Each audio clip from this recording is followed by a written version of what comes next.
எப்படிப்பட்ட ஒரு பெண்ணை காதலிக்கிறது, இல்லை எப்படிப்பட்ட ஒரு பொண்ணை கல்யாணம் பண்ணிக்கிட்டா நம்ம நிம்மதியாக இருப்போம் அப்படிங்கிறது தான் ஆண்களுடைய மிகப்பெரிய ஒரு கேள்வி இன்றைய தேதியில். ஏன்னா இங்கே பெரும்பாலான திருமணங்கள் சமீப காலங்களில் தோல்வியில் போய் முடியுது அப்படிங்கிறத நம்மளால் பார்க்க முடியுது. இதற்கு இரு பக்கமுமே தவறுகள் இருந்தாலுமே கூட ஆண்களுடைய மிகப்பெரிய ஒரு கேள்வி, எப்படிப்பட்ட பெண்ணாக இருந்தால் நான் நிம்மதியாக இருப்பேன் அப்படிங்கிறது தான்.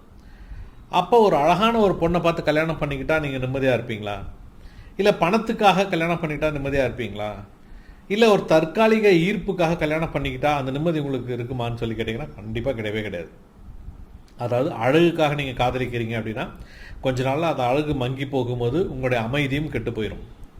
இல்லை பணத்திற்காக நீங்கள் கல்யாணம் பண்ணிக்கிறீங்க அப்படின்னா பணம் வரும் போகும், அதுவும் உங்களுக்கு நிரந்தர சந்தோஷத்தை கொடுக்காது.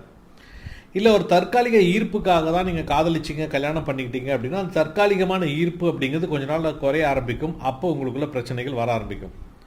அப்போ எப்படிப்பட்ட ஒரு பெண்ணை கல்யாணம் பண்ணிக்கிட்டவங்க நிம்மதியாக இருக்கிறாங்க அப்படின்னு சொல்லி பார்க்கும்போது, முதலாவது என்ன அப்படின்னா, உணர்ச்சி வசப்படும் போதும் உங்களை மதிக்கின்ற ஒரு பெண் உங்களை நிம்மதியாக வைத்துக் கொள்வாள். அமைதியாக இருக்கும்போது, எல்லாமே சரியாக போய்கிட்டு இருக்கும்போது யார் வேணாலும் அன்பாக இருக்க முடியும், யார் வேணாலும் பாசமாக இருக்க முடியும். ஆனால் உணர்ச்சி வசப்படும் போது, ஒரு கோபம் வரும்போதோ இல்லை ஏதோ விஷயத்துக்கு பதட்டப்படும் போதோ பயப்படும் போதோ அவங்க எப்படி நடந்துக்கிறாங்க அப்படிங்கிறது ரொம்ப ரொம்ப முக்கியமானது. உணர்ச்சி வசப்படும் போது கூட சில பெண்கள் மட்டும்தான் மரியாதையோடு நடந்துக்குவாங்க. சில பெண்கள் என்ன சொல்லுவாங்க அப்படின்னா, சாரிங்க கோவத்தில் பண்ணிட்டேன், என்னன்னு தெரியல, கோவம் தான் என்னால் கண்ட்ரோலே பண்ண முடியல அப்படின்னு சொல்கிறது கேள்விப்பட்டிருப்பீங்கல்ல. அப்போ உணர்ச்சி வசப்படும் போதும் உங்களை மதிக்கின்ற ஒரு பெண்ணாக இருந்தால் நீங்கள் நிம்மதியாக இருப்பீர்கள். நெருக்கடியான நிலையில் கூட உங்களுக்கு மரியாதை கொடுக்கின்ற ஒரு பெண்ணாக இருந்தால் நீங்கள் நீண்ட காலம் அமைதியாக வாழ்வீர்கள் நண்பர்களே. இரண்டாவது, அவளுக்கு ஆண்களுடைய அங்கீகாரம் தேவைப்படாது. அதை நிறைய பெண்கள் பார்த்தீங்க அப்படின்னா மற்ற ஆண்களுடைய அங்கீகாரத்திற்காக நிறைய விஷயங்கள் செய்கிறாங்க அப்படிங்கிறத நீங்கள் பார்த்துருப்பீங்க. அது நேர்லையாக இருந்தாலும் சரி, சமூக ஊடகங்களாக இருந்தாலும் சரி. ஆனால் இப்படிப்பட்ட பெண்கள் என்ன பண்ணுவாங்க அப்படின்னா, மற்ற ஆண்களுடைய அங்கீகாரத்திற்கெல்லாம் போய் தேட மாட்டாங்க. ஆசையை தூண்டக்கூடிய கவர்ச்சிகள் அவங்ககிட்ட இருக்காது. மற்றவர்களை கவனத்தை ஈர்க்கணும் அப்படிங்கிற மாதிரியான எந்த செயல்பாடுகளும் இருக்காது. மற்றவர்களை கவனத்தை ஈர்த்து அவங்கள அடிமைத்தனமாக நடத்தணும் அப்படிங்கிற மாதிரியான எண்ணம் இவங்களுக்கு இருக்கவே இருக்காது. இவங்க வெறும் ஃப்ரெண்டு தான், என்னோட நண்பர் தான் அப்படின்னு சொல்லிக்கிட்டுலாம் ஒரு கூட்டத்தெல்லாம் இவங்க வச்சிட்டு இருக்க மாட்டாங்க. அப்போது பிறரின் அங்கீகாரத்தை தேடாத ஒரு பெண்ணாக இருந்தால் கண்டிப்பாக பிற்காலத்தில் உங்களை எந்த விதத்திலும் சங்கடப்படுத்த மாட்டா, நீங்கள் ரொம்ப நிம்மதியாக இருப்பீங்க. மூன்றாவது, எல்லாவற்றிற்கும் பொறுப்பேற்கக்கூடிய ஒரு பெண். என்ன சொல்லுவாங்கன்னா, நான் தப்பு பண்ணிட்டேன், சாரி என்னை மன்னிச்சிருங்க, நான் இந்த விஷயத்தை இப்படி நடந்திருக்கக்கூடாது, நான் கொஞ்சம் ஓவராக ரியாக்ட் பண்ணிட்டேன், நான் இன்னும் கொஞ்சம் பெட்டராக அந்த விஷயத்தில் இருந்திருக்கணும் அப்படின்லாம் சொல்லக்கூடிய ஒரு பெண் இருந்தாங்க அப்படின்னா கண்டிப்பாக நீங்கள் நிம்மதியாக இருப்பீங்க. அதாவது எந்த விதத்திலையும் உங்களை ஜட்ஜ் பண்ணாமல் அவங்க பண்ணது தப்பாக இருந்தால் கூட அதை அக்செப்ட் பண்ணிக்கிறாங்கல்ல, அந்த அக்செப்டன்ஸ் மைண்ட் செட் ரொம்ப ரொம்ப இம்பார்ட்டன்ட். அந்த மாதிரி இருந்தாங்க அப்படின்னா உங்களுடைய மனதை எந்த விதத்திலையும் அவர்கள் அடைக்கழிக்க மாட்டார்கள். அவங்க தான் பாதிக்கப்பட்டவங்க மாதிரி நடிக்கலாம் மாட்டாங்க.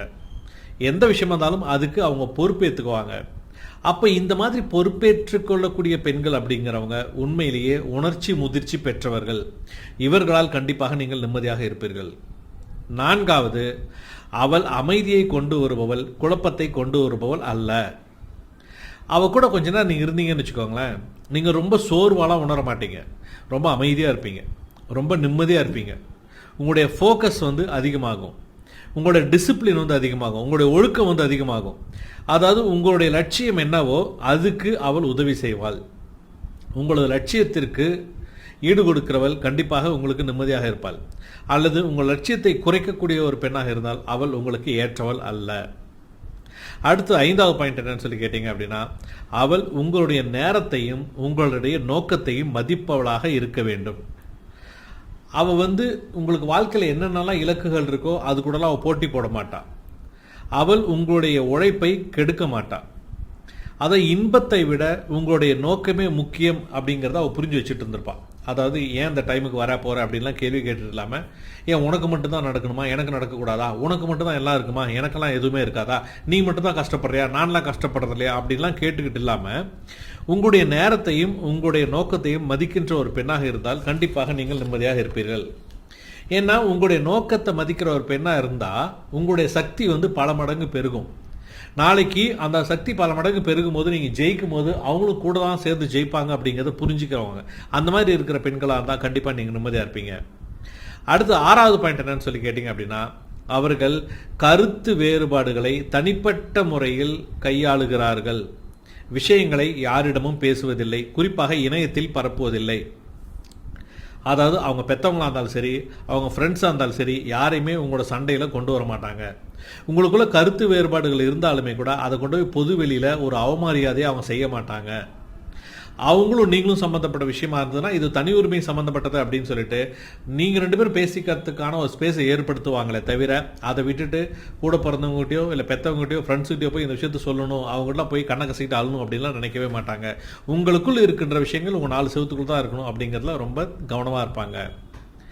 7வது, அவங்க ரொம்ப நிலையானவங்களாக இருப்பாங்க.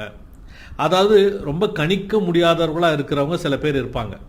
ஒரு சிலரோட மனநிலையெல்லாம் இவங்க எப்படி இருக்கிறாங்கன்னு சொல்லிட்டு உங்களால் கணிக்கவே முடியாது. இவங்களுடைய உணர்ச்சிகள் வந்து அப்பப்போ மாறிக்கிட்டே இருக்கும், அவங்களோட குணமும் அப்பப்போ மாறிக்கிட்டே இருக்கும். நீங்கள் காலையில் ஆஃபீஸ் கிளம்பி போகும்போது ஒரு மாதிரி இருப்பாங்க, என்னன்னே தெரியாது. ஈவினிங் வரும்போது வேறு மாதிரி நடந்துக்குவாங்க. எப்போ பார்த்தாலும் இவங்ககிட்ட நீங்கள் ரொம்ப எச்சரிக்கையாக இருக்கணும் அப்படிங்கிற மாதிரியே இருப்பாங்க. ஆனால் இந்த மாதிரி எச்சரிக்கையாக இல்லாமல் ரொம்ப நீங்கள் நேர்மறையாக இருக்கக்கூடிய ஒரு பெண்கள் கண்டிப்பாக உங்களுக்கு நிம்மதியை கொண்டு வருவார்கள். ஏன்னா அவங்களுக்கு உங்களை பற்றி நல்லாவே தெரியும், உங்களுக்கும் அவங்கள பற்றி நல்லாவே தெரியும். அவங்க எப்படி இருக்கிறாங்கன்றது உங்களுக்கு ரொம்ப ஈஸியாக புரியும். ஏன்னா ஒருத்தங்க இப்படி தான் இருக்கிறாங்க அப்படின்னு சொல்லிட்டு நீங்கள் புரிஞ்சுக்கிறீங்கல்ல, அந்த நிலைத்தன்மை தான் நம்பிக்கையை கொண்டு வரும். நம்பிக்கை தான் உங்களுக்குள் இருக்கக்கூடிய குழப்பத்தை அளிக்கும். நல்லா புரிஞ்சுக்கோங்க, நிலையாக இருக்கிற ஒரு பெண்மணி உங்களுக்கு சந்தோஷத்தை கொண்டு வருவாங்க.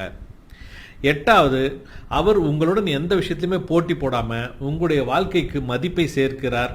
அதன் மூலம் அவரும் மதிப்பை பெறுகிறார். அதாவது எந்த விஷயத்தையும் உங்களுக்கு கட்டுப்படுத்தாமல் ஒரு விஷயம் நியாயமாக இருந்தது அப்படின்னா அந்த நியாயமான விஷயத்தை ஆதரிக்கிறவங்களா இருப்பாங்க. பரவாயில்ல நீங்கள் செய்யுங்க, நான் சப்போர்ட் பண்ணுறேன் அப்படின்னு சொல்கிறவங்களா இருப்பாங்க. நீங்கள் சொல்கிற ஒரு முடிவுகளுக்கு வந்து அந்த முடிவுகளுக்குள்ளே வந்து ஆதிக்கம் செலுத்தாமல் அந்த முடிவுகளுக்குள் ஆலோசனை வழங்குபவர்களாக இருப்பாங்க. உங்களுடைய ஆண்மையை குலைக்காமல் உங்களது உறவை உருவாக்குபவர்களாக இருப்பார்கள். அதாவது உண்மையை சொல்லணும் அப்படின்னா அவங்க உங்களுக்கு கூட்டாளியாக இருப்பாங்க, போட்டியாளராக இருக்கவே மாட்டாங்க. அப்போ நீங்கள் எடுக்கின்ற முடிவுகளுக்கு கூட நின்று அதுக்கு சப்போர்ட் பண்ணி அதுக்கு ஆலோசனை செய்கிறவங்களால கண்டிப்பாக நீங்கள் வாழ்க்கையில் நிம்மதியாக இருப்பீங்க அப்படிங்கிறத புரிஞ்சுக்கோங்க. அடுத்த 9வது பாயிண்ட் என்ன அப்படின்னா, அவளுக்கு சுய கட்டுப்பாடு அப்படிங்கிறது உண்டு. உணர்ச்சி ரீதியாகவோ சமூக ரீதியாகவோ பாலியல் ரீதியாகவோ அவர்கள் சுய கட்டுப்பாடு மிக்கவர்கள். ஏன்னா தன்னை கட்டுப்படுத்த முடியாத ஒரு பெண்ணால் இந்த உலகத்தில் எதையுமே கட்டுப்படுத்த முடியாது. ஆனால் தன்னை கட்டுப்படுத்துகின்ற ஒரு பெண்ணால் உங்களையும் கட்டுப்படுத்த முடியும். உங்களுடன் சேர்ந்து அவளால் ஒரு அற்புதமான வாழ்க்கையையும் உருவாக்க முடியும். சுய கட்டுப்பாடு அப்படிங்கிறது எல்லாத்துக்கும் ரொம்ப ரொம்ப முக்கியம்னு சொல்லும்போது ஒரு மனைவியாக வருகிறவளுக்கு அந்த சுய கட்டுப்பாடு அப்படிங்கிறது மிக மிக அவசியமான ஒன்று அப்படிங்கிறத புரிஞ்சுக்கோங்க. கடைசி 10வது பாயிண்ட் என்ன அப்படின்னா, அவள் உங்களுடன் ஒரு நல்ல உறவை உருவாக்க விரும்புகிறாள். வெறுமனே உங்கள் கூட சேர்ந்து ஒரு வாழ்க்கையை அனுபவிக்கிறதுக்கு கிடையாது. ஏதோ பணம் சம்பாதிக்கிறாங்க, சந்தோஷமாக இருக்கிறோம், அதன் மூலமாக ஒரு வாழ்க்கையை அனுபவிக்கலாம் அப்படின்லாம் இல்லாமல் ஒரு நல்ல ஆத்மார்த்தமான உறவை உருவாக்க விரும்புகிறாள். ஒரு நீண்ட கால நோக்கத்தில் சிந்திக்கிறவளாக இருப்பாள். உங்களுடைய தியாகத்தை புரிஞ்சுக்கிறவளாக இருப்பாள். உங்களுடைய வாழ்க்கை முறை எப்படி அவங்க மதிக்கிறாங்களோ அதே போல் உங்களுடைய மரபுகளுக்கு உங்களுடைய பாரம்பரியத்துக்கு மதிப்பு கொடுக்குறவளாக இருப்பாள். மகிழ்ச்சியான பெண்கள் எல்லோருமே இங்கே ரொம்ப சாதாரணமாக கிடைக்கக்கூடிய பெண்களாக இருப்பாங்க. ஆனால் உங்களை உருவாக்கக்கூடிய ஒரு பெண்கள் கிடைப்பது அப்படிங்கிறது மிக மிக அரிது.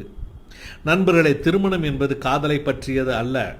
அது அமைதி, உங்களுடன் இணைந்து வளர்வது மற்றும் உங்களது தனிப்பட்ட வளர்ச்சி ஆகியவற்றை பற்றியது.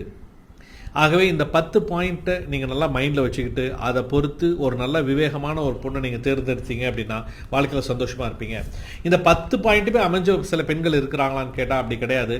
அதில் உங்களுக்கு மேக்ஸிமம் எதெல்லாம் உங்களுக்கு அடாப்ட் ஆகுதுன்னு பாருங்கள். அதே போல் அவர்கள் எப்படி உங்களெல்லாம் புரிஞ்சுக்கிட்டு இந்த மாதிரியான ஒரு பெண்ணை நீங்கள் எதிர்பார்க்குறீங்களோ அதே மாதிரி தான் அவங்களும் எதிர்பார்ப்பாங்க அப்படிங்கிறத புரிஞ்சுக்கிட்டு அந்த பெண்களுக்கு தகுந்தாற்போல் நீங்களும் உங்களை மாற்றிக்கிட்டீங்க அப்படின்னா கண்டிப்பாக உங்களுடைய வாழ்க்கை நிம்மதியாக இருக்கும். வாழ்த்துக்கள் உங்களுக்கு. மீண்டும் அடுத்த வீடியோவில் சந்திக்கிறேன். சேனலை சப்ஸ்கிரைப் பண்ணிக்கோங்க, யாருக்கும் ஷேர் பண்ணுங்கள். நன்றிகள்.